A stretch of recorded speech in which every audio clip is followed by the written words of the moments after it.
at it again. This is the For the Culture Podcast. Got my co-host right here, Max, and I'm Exotic Rose. And we have a special guest with us today, Zoe Poze. Zoe Poze in the house. Hey, ladies and gentlemen, relax your body. I'm in the house. For the Culture.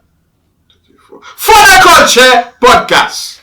Zoe Poze, this is one of our really special guests. We usually say special guests, but you wanted a really special guest for us. Well, thank you very much. How does that feel nothing good? Nah, your comedy, like, for our culture, like, you pick up a market and then, like, you ran with it. So, like, that's what we really appreciate it. Yeah, bro. Like, this doing that is just like, you feel me? Like, I remember, like, I know you could remember, we was at summer camp. They was making fun of us, like, being Haitian or just the little things that we did. And, like, to me, I was always like wondering, like, what's the issue? Like, but now I embrace it. It's like now I make it like I make it into a joke. I make it like just like you have like other great comedians like George Lopez. He jokes about his Mexican people. You have what's the other guy's name? He's like Indian, but he was raised in Toronto, Canada. I know you're talking about. He jokes about that. He does different accents. It's everybody. It's all about embracing your culture and making light of it. And then teaching people about the culture too. I know, like, growing up, everybody's like, "Oh, you eat cat," or like, yeah, what's the craziest thing you heard for like the Haitian? Yeah, because like back then they would always be like, "Oh, you eat cat, you eat this, you eat that." And now they're like, "Yo, when am I gonna get some griot? Yeah. I want some pickles." Being Jamaican was always cooler. Yeah, I mean, I love Jamaicans, but it's like everybody. Just embrace your own, you feel me? You don't have to, I don't know, I learned to respect other people's cultures and country. And trust me, I love Jamaican food. Like I've had a couple of fans catch me in a Jamaican restaurant. Like, what are you doing here? And I'm like, what are you doing here? Like, I can eat what I want. So, quick question. Which one's better, Jamaican patties or Haitian patties? Haitian patties. That's a big one. Everybody's Haitian like, patties. I don't know if Haitian I've heard patties. Jamaican patties yet, honestly. Haitian patties. I love Haitian patties. But even though, no matter what patty I have, I always like peel off the top layer all the way down to like the last layer before the meat. Why you do and that? eat it like that. I hate all the bread. You don't like the crumbs? Yeah, all the breading is when unnecessary it's fresh, for it's me. good. Yeah. When it's fresh, it's good. When it's fresh, yeah. When it's like when it gets dry, I'm definitely taking off that bread. Yeah, for sure. Sometimes like I'll just eat until all the meat is gone. Nah, see what I mean? Which one you like better? I don't know. I like both, to be honest with you. But I just recently kind of stopped eating pork and stuff like that. Mm-hmm. You eat the chicken? Yeah, that's what I'm saying. But I never had a Jamaican chicken patty before, though. Isn't it like curry chicken or beef? I don't know what it is, but I never had it before. I don't even know if they make. Do they make that? Yeah, they have curry chicken patties. Well, I never had one before, so I don't know. But yeah, I haven't ate a Haitian patty in a while, and I haven't ate a Jamaican patty in a while either. Yeah, same here. You don't eat patties? I haven't eaten in a while. It's a lot of stuff. In a while? Yeah, a lot of stuff I stopped eating. Oh, okay. I had to stop. But yeah, man, I wanted to talk about. I'm sorry for your house burning down, man. No, that's cool. That's cool. You feel me? Everybody came out safe. What happened to your house? We had a house fire. The whole thing didn't burn down, though, right? Yeah, like the whole house went down. They didn't go like everything got burned. Uh-huh. The way it happened is like it was electrical and it went through the walls, and the whole roof is gone. Like the roof is still there, but everything's all burnt. Oh, but insurance pretty much called that they pretty much said the whole house is done. Yeah, it's not. You can't go back in there, like fix one part and then go back in. It's like fix the whole house. Yeah, it has to be leveled.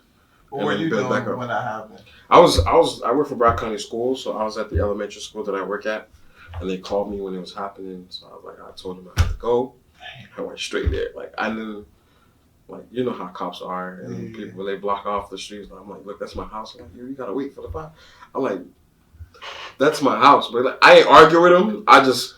Because of my neighborhood, I just know different ways to get there. Yeah. So I just found another way to get closer to the house. Even though there was still like a roadblock and I still got in. I just walked without even asking anybody. That's crazy. What did you lose? I'm sure you lost pretty much everything, right? Yeah, mostly my clothes. Like most of my clothes. And one of the rooms, the room where it started was, like everything is just like, I don't know if you ever heard of Pompeii. Like it's like a city that got burned to ashes. You said what? Pompeii. Pompeii. Yeah, it's like a city that got burned to ashes. I don't know why I remember that, because when they were teaching it in school, I was not paying attention. But all I remember is a city that got burned to ashes. You feel me? And that one room was like burned to like complete ashes. That's like crazy. Like if you see the bed in there, like all you see is the springs.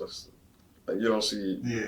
Like I mean, you know, people. If we lived there, so I knew exactly what was where. Yeah. You feel me? So when I look at it, I'm like, yo. Like her head, like my cousin's head was right, like would be right there. Yeah. You feel me? But luckily, nobody was in that room at the time. That's why I got spread so fast. Like if nobody. People were in the house. Yeah, people were in the house, but not in that room. That room is like farther back in the house. When Yeah. it first started originally. Mm-hmm. But I'm sure people showed you love and like supported you. Definitely, bro. Definitely, everybody supported. You know, monetarily, emotionally, That's like crazy. I could imagine. in every way, bro. It's like we were literally last night.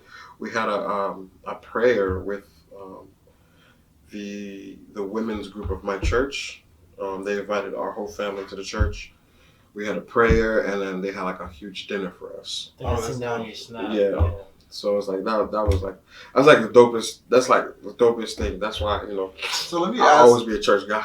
This is off topic, kind of. So like, can you turn that into like a joke? Can you turn everything like whether it's tragedy or like, can you make that funny? Most comedians do. That literally the same week it happened. At my house we have 2 kitchens. Yeah. First joke was, we're surprised it didn't happen. It didn't start in the kitchen because we're always cooking. It's like 9 of us that live there, and not only 9 of us live there. Our house is that type of house, like on a TV show. Everybody comes to visit. Everybody comes to eat. Like if you want somebody to chill, come through my crib. I think that's like most Haitian that's household. like most Haitian Haitian households. You see everybody coming in. Mm-hmm. Everybody just come in. Like there's no call. Yo, I'm coming through. People just pull up. Yeah, out of nowhere they just pull up, and then usually you think it's one person, but then it's like a whole gang of them after coming up. Exactly. So when it happened, nobody was over when it happened. That's the plus, because nobody got hurt, because sometimes people could probably try to sue, because you never know with people. And the first joke was like, we're surprised it didn't happen in the kitchen, because we have 2 kitchens. We have one in the inside of the house where we cook like things that are not gonna like stink up the house or make the house get hot or anything. And then there's like it's like a room that's about this big, a little smaller, and we put like an oven in there. There's like a microwave oven, a microwave, like all the extra stuff is like out there. All the pots and pans is like like stacked up and stuff like that. And like the house got burned, but the outside kitchen was literally untouched. That's crazy. Like nothing got touched in there. Like the fire didn't even reach to like but the inside kitchen, forget about it. Everything was gone. Like literally our microwave melted. Like snap. Like it was crazy. Like the stuff that you see, like it's like the things that you see on a normal daily basis, like our living room and the TV, like this is how it looked.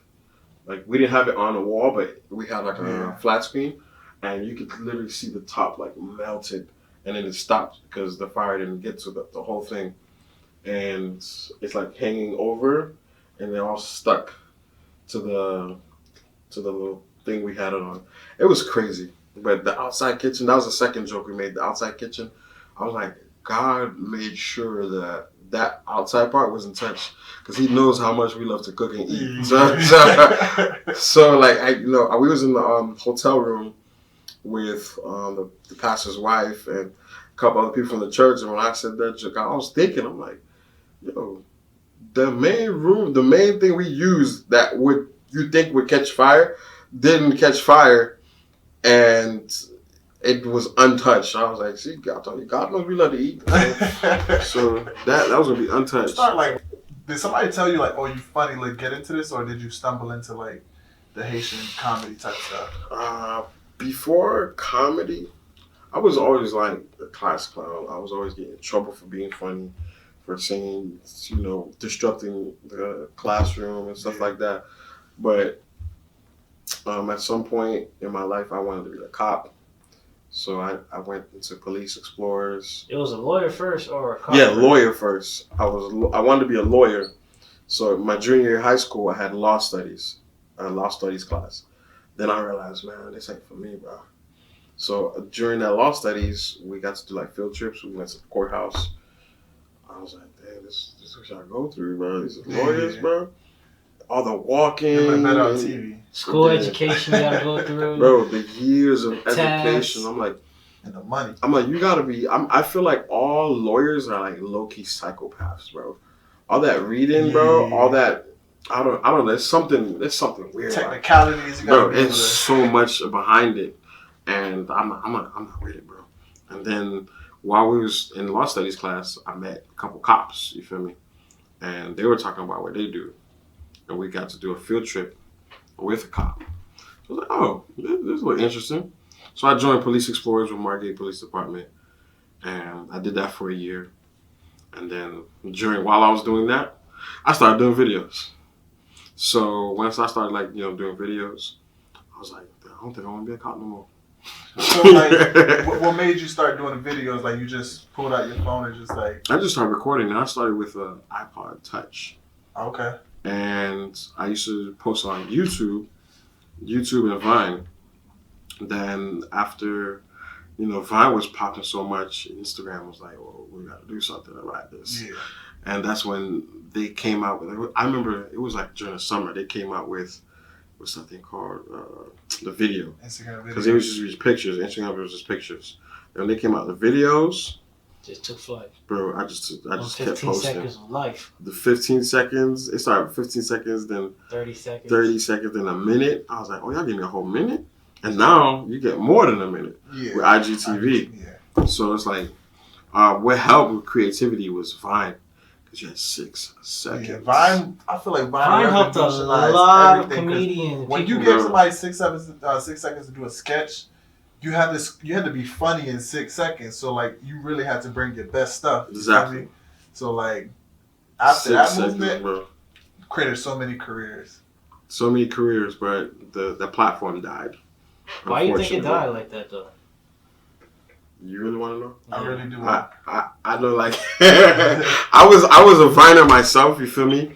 And I've always been like a business mindset type of person. So I wanted to work with Vine headquarters. You feel me? To bring awareness to the Haitians on Vine. You feel me? Because the dudes like King Badge, D Storm, Amanda Cerny, those type of people, they was popping on Vine, and they had like a more diverse crowd. And I was like, man, we gotta. I don't know if people in Haiti had Vine. I wanted to work with Vine so to get that app working in Haiti. You feel me? And by the time that came around, Vine was dying. Like, all right, so all the major Vine stars, like King Batch, D Storm, Amanda Cerny, etc.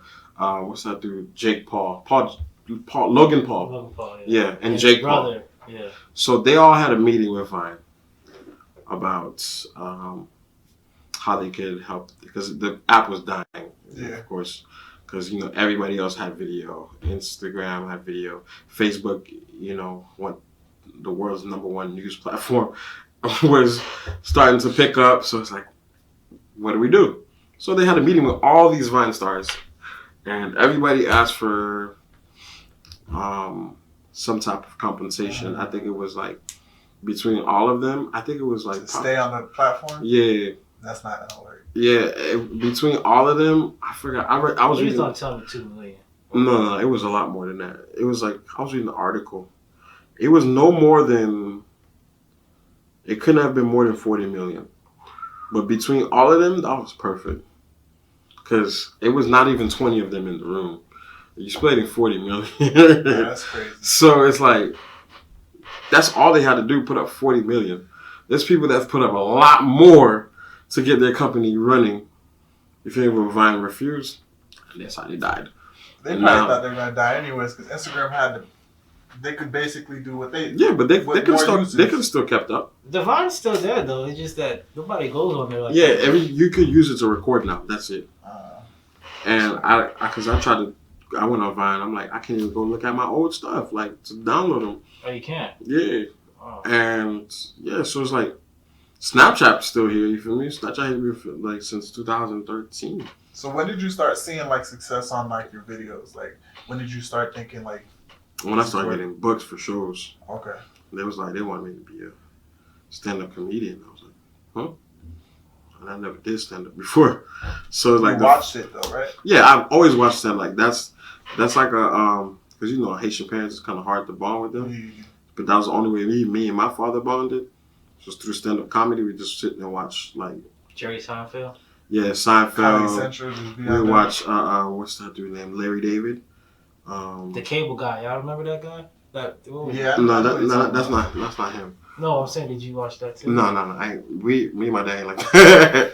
We ain't like the trailer trash type stuff. Like, the most trailer trash we is like Reno 911.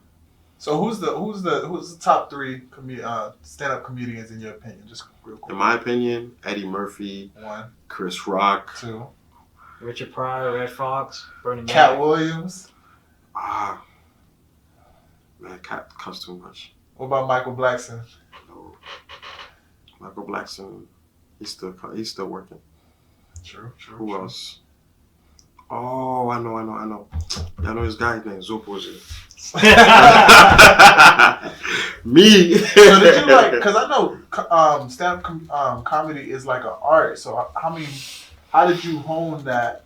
They just said, "I want to book you." Now it's like you got to stand in front of people. Yeah. How Like, did you feel first, when they hit you up and say, "I want to book you for your first show"? I was surprised. I was like, "Whoa!" I'm like, "This." You probably double checked it. Like, Yeah. did I just read this correctly? Yeah. So I was like, I told my parents. I was like, "Yo, they want to fly me to Jersey and New Oh, it York." was in Jersey. Yeah, like the first show was in Jersey or New York. I forgot which one.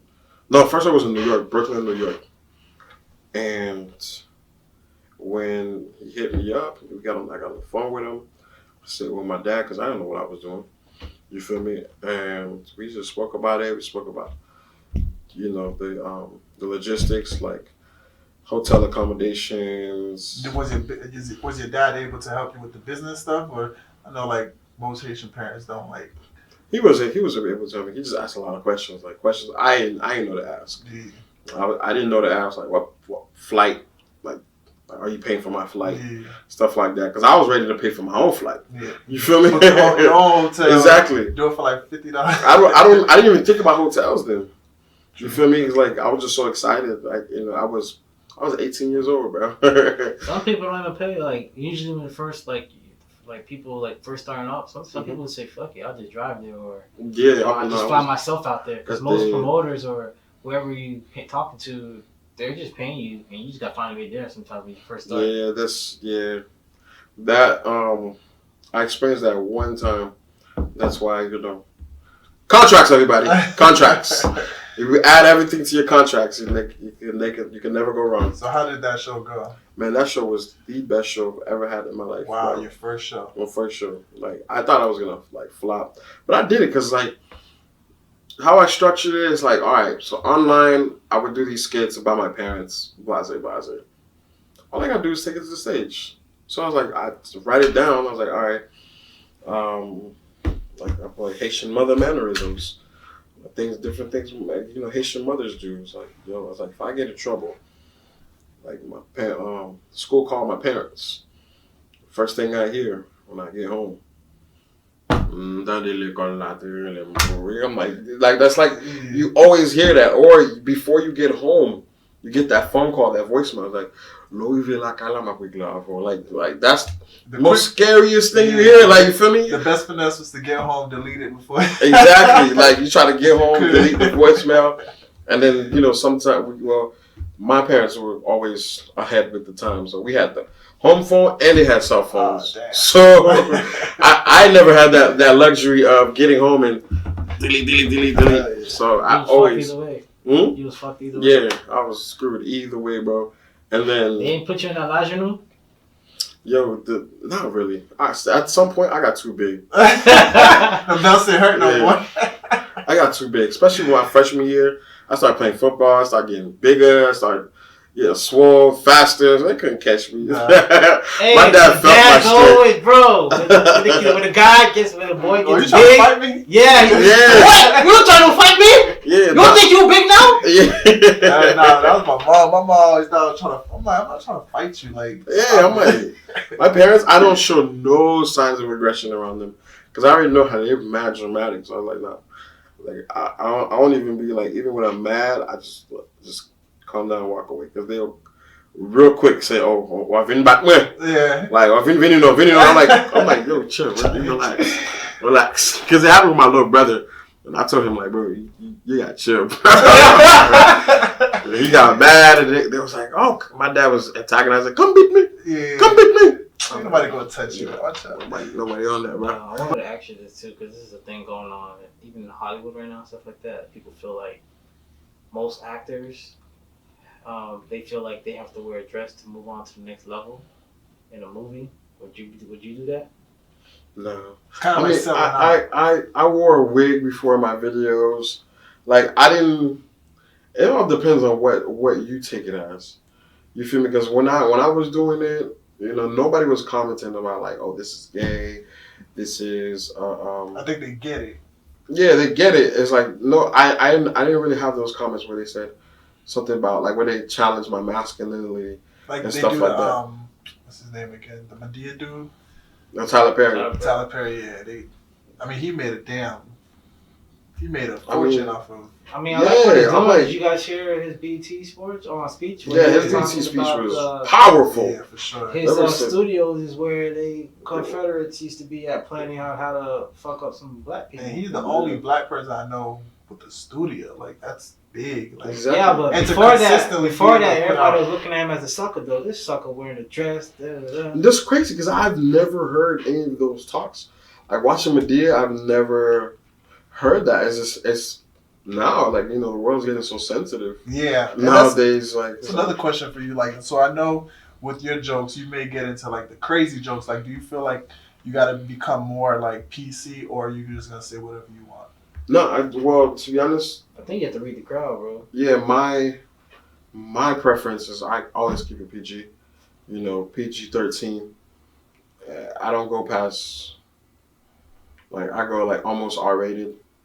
Like, you know how some movies says NR, not rated? Yeah. Some of my stuff are not rated because, like, it'll have profanity, like mild profanity. You feel me? In Creole and English, but I don't go past.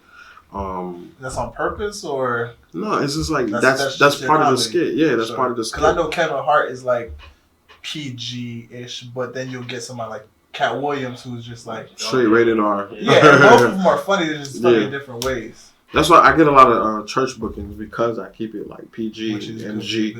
Yeah, so it's not. I don't know. Everybody has their wave. You feel me? Everybody has their lane, and my lane is just keep it simple. But when you're writing a sketch, you don't necessarily like, oh, I don't want to offend these people.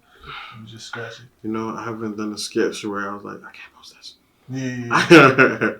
I just shoot and I just post. I don't see the problem though. If it's your life, that's what you relate to. You say that's how you express it. So. No, that's what I'm saying. I've seen arguments in my comments about like, oh, Haitians don't do this. I'm like, what happened in my life? I'm talking about my life. I'm talking about my life. It's like I don't know what you've been through, and there's people that will defend me and be like, that's why what he went through, and they would say I went through it too. So maybe if it's subjective. Not everybody. I mean, for the most part, we pretty much had the same experience, but not everybody has the exact same. Yeah, for sure. Yeah, it's like the Haitian comedy is subjective to a lot of people because me, my comedy is for mainly to relate with people who grew up here in the United States as a Haitian child.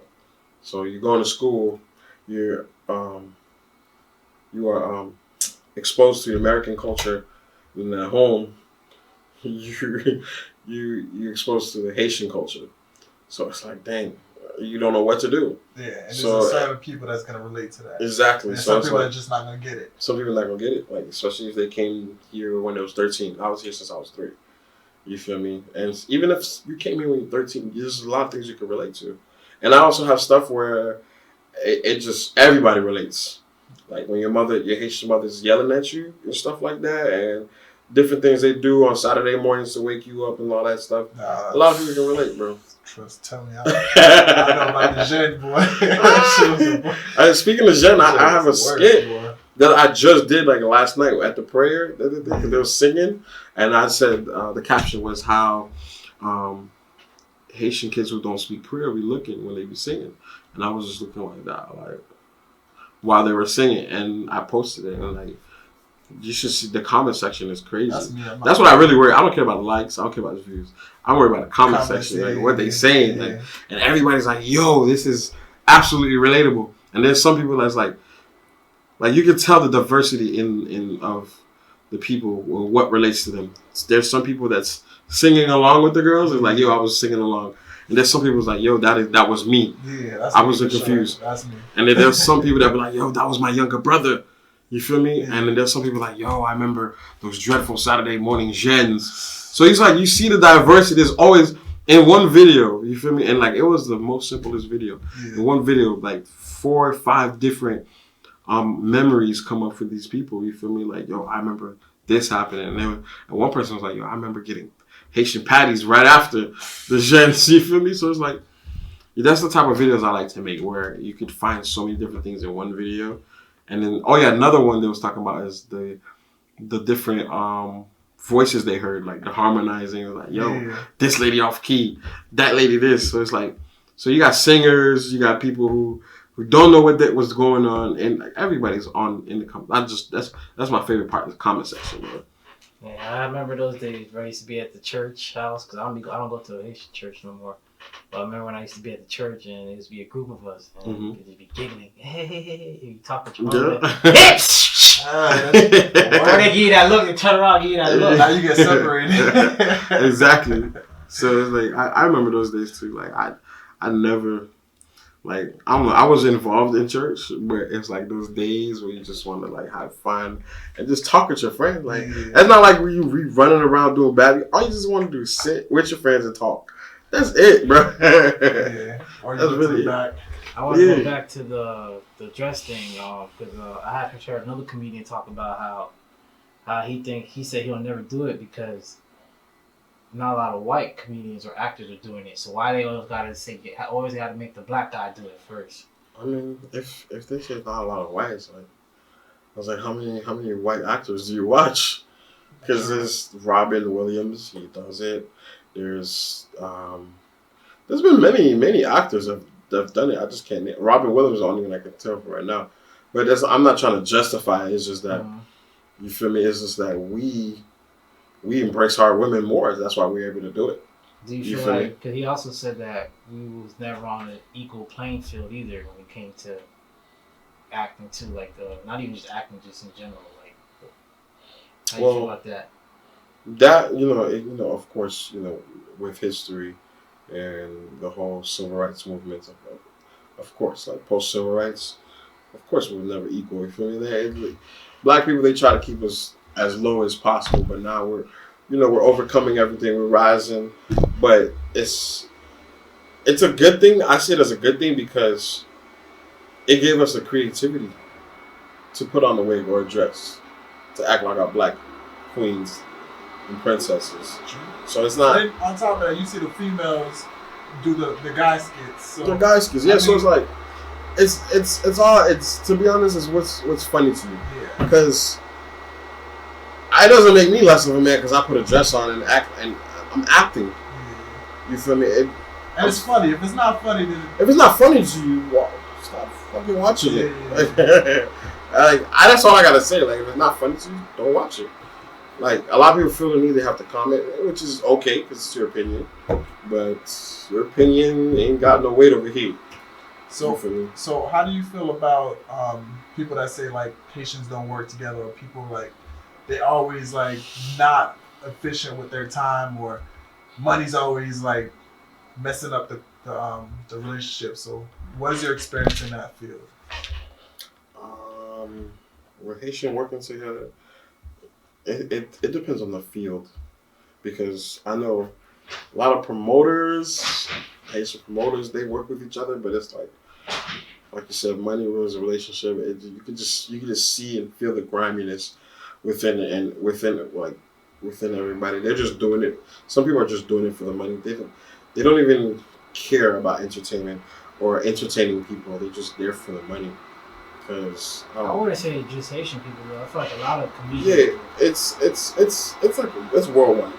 Any culture, any nationality is like that. But it's like, you know, it's what you're exposed to. So if you have, if you know a lot of Haitians, of course you're gonna hear a lot of Haitians saying, "Oh, Haitians don't work together." Or if you know a black guy who's African American and he knows a lot of Haitians, and whatever he experienced, that's what he's gonna share with everybody. Everybody knows Jesse Foy. Yeah, everybody knows Jesse Foy. They're the ones that they go on stage and stuff like that. And there wasn't really, like open mics where people can go and voice their jokes and stuff like that. So, but my dad, what he did, he put them all on tapes. You feel me? He was, when I say humorous is like the more complicated and complex side of comedy. You feel me? It's like they'll tell you jokes that will make you think. You feel me? And I have some jokes like that, but at the same time, like I am on the goofy, animated, like improv side of stand-up comedy. Jokes is like the music game now, man. You can't be saying things that make people think. They want to catch it right away. Yeah. I mean, you have your difference. So like Dave Chappelle maybe makes you think a little bit more than like a Cat Williams or somebody like that. Yeah, it depends. For me, it depends on the character of the person and the attitude and the delivery. Because Dave Chappelle, like the stuff he says is hilarious. Another comedian I like is Chris Rock. Chris Rock he's kind of both. Yeah, I like him too. He'll be talking about politics and he'll body that joke, and you're like, dang. Like, his jokes make me go, dang, he disrespectful. Bernie Mac, I like Bernie Mac, bro. I'm sorry. Yeah, Bernie Mac's good. Another comedian I like is Enrique Iglesias. Oh, like for the Spanish culture? Yeah, for the Spanish culture. Him and Isn't that George. Isn't he a singer? No, I think I got the name wrong. But it's Iglesias. I know what you're talking about. The chubby dude. The chubby dude, yeah. So he is hilarious. I keep saying, why is it Enrique? That's the singer. But, yeah, so it's like it's different sides to everything. So with your gigs, like, do you have anything coming up, or like what kind of how do you want to grow your brand? I want to grow my brand to the point where if you can't book me, I have comedians you can book, like like I assign people. I have my LLC, I have my website up, so I just don't want to just do comedy. I want to do everything that pertains to entertainment. So, which is like executive producing, directing. That's why I started the LLC. So it's like writing, stage plays, all that, acting. So it's like, let's say you say, "Oh, I'm about to do a music video. Like I could do the treatment for you." Like I had a meeting today earlier in the Bank of America building with somebody about a music video, and I literally. While I was in that meeting, somebody just hit me up that want me to be a guest star in their music video as well. Uh-huh. So, it seems like she has a treatment done already, but I could assist by co-directing and stuff like that. It's like I just don't want to be just the actor. The funny guy. Yeah, I was like, no, I don't just a funny guy no more. I want to do a lot more. Have you written any like maybe short movies or? I have a couple of short films on YouTube. One of them was a silent film. Well, they both actually are. What inspires me usually to make them is like music or Bible verses. Do you still feel like promoters don't respect you? How would I say this? Yes and no. Like, they hit me up nowadays, thinking it was like the old days. Uh-huh. It's like, yo, so I got this much for you. You come through, do the 30 minutes. I said, don't work like that anymore. I was like, all right, send me your email. And then they text me the email. Send the contract. Send the contract. So what I need for hotel accommodations, so you travel, So it's like everything's on the contract. You get scared after that, ain't it? They don't even call me back. Because I guess there's the money they split. They want to just give you money and the rest. You gotta look from the promoter's point of view too, though, because they're trying to make money too. So when they booking the artist, you do the math. It doesn't add up. Whatever you're paying for the artist or the comedian, the promoter got to sit back and like, damn, these are all my expenses, and this don't add up. I'm not making money off of this because this price is too high. So now they got to go look for somebody else, but he's probably the headliner that everybody wants to see, but the money's not adding up. So that's what. See, the thing is, like, I've had one guy break it down to me like that, and I was like, all right, I'll work with you. You see, like, you just gotta promise me like 3 more shows for the rest of the year. So you gotta have some type of So it's like to make up for it. But that's usually what they do too. Yeah, but I've had too much of them lie to me. Yeah, on paperwork too. Contract. On paperwork? No. This is before contract. This is pre-contract. Like I remember I did in Jersey. I did 2 shows one night, bro. Like we sold out. So much, like people were waiting outside for the first show to end. Wow. And they got inside and we did the second show. And it was like 30 minutes, like of a 30, 45 minute wait because they had to get the first group of people out, take pictures, and then get the second group in. And I had only agreed to do 1 show that night. So it's like... Oh, they basically guilted you into doing a second one? Not really guilty. I was willing to do it. I was like, these people came out. You feel me? So I'm doing the show. Yeah, I mean, you feel me? For me, it wasn't about the money. It's just they lied. It's the principles. Yeah. You feel me? They lied, and they was like, we didn't sell nothing. And the venue, it was somebody that they knew. I found out somebody they knew, so they got the venue for free. So they didn't give you no portion of that. Exactly. So it's like, people were buying drinks. Everybody was drinking. I mean, I couldn't drink because I was of age. I was 19 at the time. Yeah. The promoter usually don't see that though. The drinks and the food. The promoter usually don't see that. You usually seen the tickets at the door and the tickets at the door and stuff like that. The venues are so crowded nowadays that it's very hard to get a place now where the venue's gonna work with you. Where you get a percentage off the bar, the food, stuff like that. Now they're trying to grab as much as they can. Yeah. Yeah, because I tried to help somebody put together a show before. So it's like, I already know the upside. It's just the only issue with me is don't lie to me, bro. Yeah. And the thing is, for that 1 show that we agreed on, I didn't even get paid full price for that show. Did they tell you a certain price and then not give you the second half? Yeah. So like, let's say like they're supposed to give me $500. I walked away paying like $200. What happened to the back end money? They just disappeared, or? And the thing is, I was having such a great night. I didn't want it to get ruined, or for me to get pissed or mad. And like this all happened like right in front of my dad too. Feels good flipping through the back end, ain't it? Nah, for sure. So did you? I know you promote your own events now, right? Yeah, I do. Well, actually, like if I get booked and they want me to promo, that's like. It's like additional fee? Yeah, an additional fee because... But isn't it mandatory that you do it? It's just, no, I always do it. You don't just go overboard with it. Yeah, I just don't do overboard. Like, they want me to go overboard. I was like, all right, now we got to talk. You feel me? But I always tell people, yo, I'm coming to your city. Like, I be hitting up people personally because, like, I travel so much. I have friends Philly, New York, Brooklyn, Jersey, especially in Irvington. Irvington is like a little Haiti, bro. That's crazy. It's like, and where else? Boston. I have friends everywhere. So it's like, if I want, like, yo, I'm coming to your city. Can I stay at your place? Of course, I ain't gonna do that. But you know, if I needed to, if I had an emergency, I'd be able to. You feel me? And that's the beauty of it. And now, you know, I'm building a connection in Cali. You feel me? There's like a lot of people that's there that I need to take a flight there, basically. That's dope. Cali's a movement, bro. And I'm actually supposed to book you for one of my shows, but I haven't had a show in a while, as you can see. Mm-hmm. Yeah, just life hit me. A whole bunch of stuff going on. I gotta get reorganized and stuff. Yeah. But once I get that back rolling, we're gonna talk and stuff like definitely, that. But definitely. We're about to hit my favorite session of the podcast, pretty much. And just wanted to ask you, so is it okay to order an expensive food or a drink on the first date? Wait, is that for the man or the woman? The woman usually does. But if she can order something expensive? Yeah. Or would you, like, taking her to an expensive you're taking a girl to the restaurant, so let's say a girl. Mm-hmm. So is it okay for her to order an expensive food or a drink on the first date?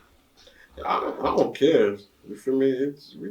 I feel like if you take her to where there's like a whole bunch of expensive options, shit. She gonna pick what she like. Obviously, you feel me? If you didn't want her to pick what she like, you should have went somewhere. Like, I know, like if I really like the girl, I'm taking her somewhere nice. Yeah. You feel me? But yeah, like you said, if you take her there somewhere, like if you take a girl to Blue Martini or Trulux. You feel me? You asking for it. And that's the finesse. Like, before I take a girl on a date, I'm checking the menu off rip. Like, I gotta make sure I know what time it is. Exactly. And you know, when I'm with my girl, we go out to eat like a fancy place.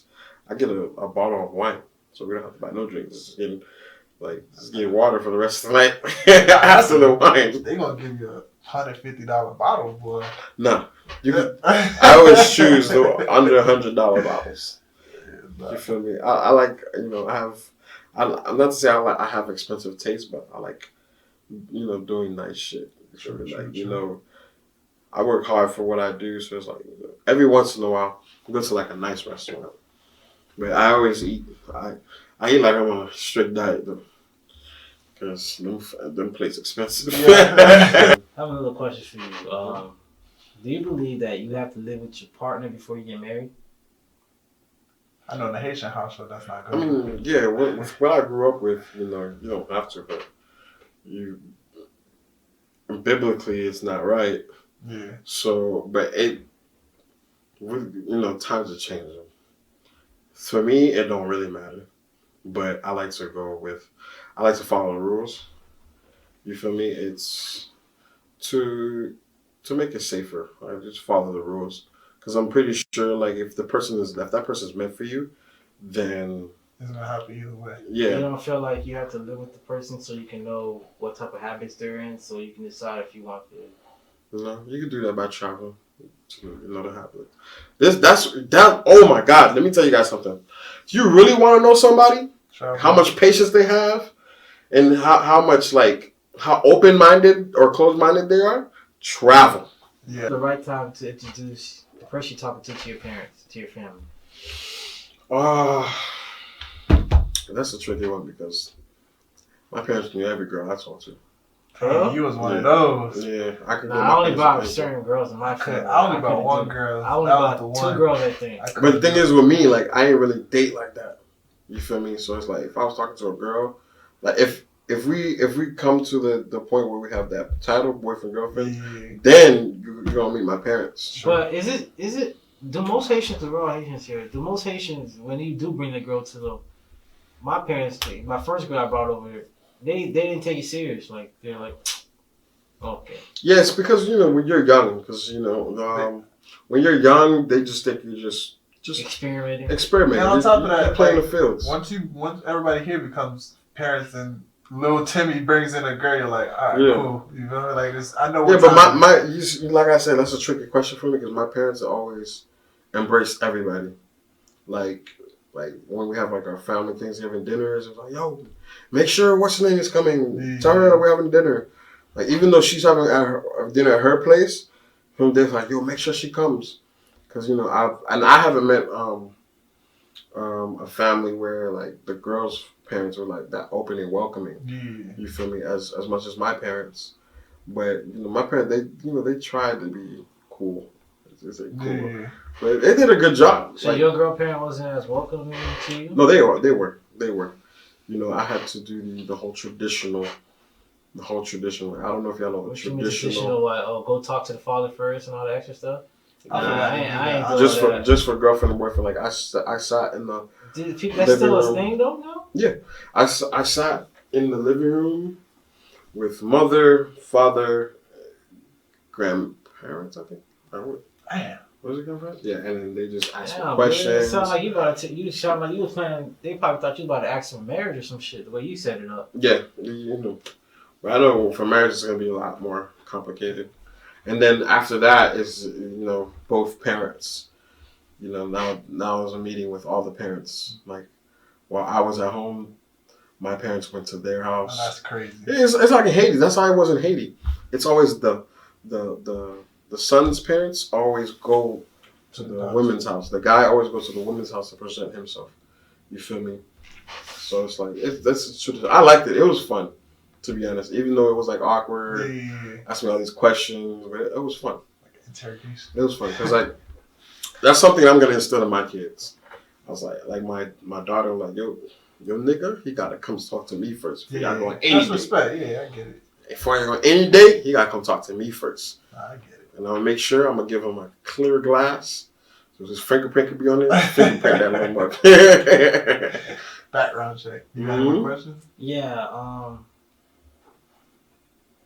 Would you take a female serious if you knock her out on the first date? Like, if you had sex with her on the first date?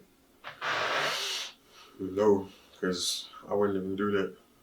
I have never had a one night stand or a first date KO. So if you did, even if she was throwing it at you, like she's throwing it at you now, she wants a relationship with you now. If you throwing it at me, you got no chance with me. Because I like to work for mine. Yeah. You feel me? That's just the chase. What?